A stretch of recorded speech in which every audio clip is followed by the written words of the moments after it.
Hey, so in my Dreams of Gaia deck, it's tarot deck. These are the duality cards. And we need to talk a little bit about duality and the fact that duality is talking about extremes. We don't live in extremes, we live in gray areas. Although there are people that tend to lean one more extreme side to the other. And when we talk about balance, we're not talking about balance all the time. We're talking about an even balance, because sometimes we're going to need to go a little to the dark side. Sometimes we're going to need to go a little bit more to the light side to get something done. But balance is about understanding the two extremes, where we're at, and that back and forth, not living on one side or the other. So this card, and these are my interpretations of how I've worked with them and what they mean to me over the years. So this is my pure duality card. When this shows up, we are just talking about duality in general, really talking about the starkness of the duality. This is duality and journey.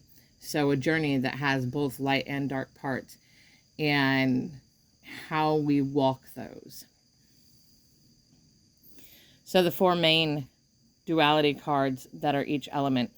This one is the earth, and it's really about the physical world versus the unseen world. And consider this, our eyes only see a very small portion of the visible light spectrum. Thus, there is so much going on in our world that we don't see. This one is masculine and feminine. And I know that there are some people that have problems with that. But here's the thing. Masculine and feminine, we're talking energy, not gender. Completely different concept. And we assign as people, society, people, kind of make that distinction of what is more masculine, what is more feminine. But we hold both within us. And we're still teetering back and forth. Some situations are going to require more masculine energy. Some situations are going to require more feminine energy. It's energy, not gender.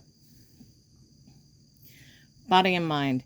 This is that relationship between our mind and our body. And both affect each other. So if our body is ill, it's going to make our mind ill. If our mind is ill, it's going to make our body ill. And vice versa. As far as, what's positive and what's negative. So the clearer our mind gets and the more stable our mind gets, the more stable our body gets. Something to think about. Lastly, emotion and intellect. This is that crossing between our thought and our feelings, and the duality between those. So duality, it's an important concept. It's something that is in our everyday life. It is something that we are faced with each time, and each element has its own aspect. So this is earth, this is fire, this is air, this is water.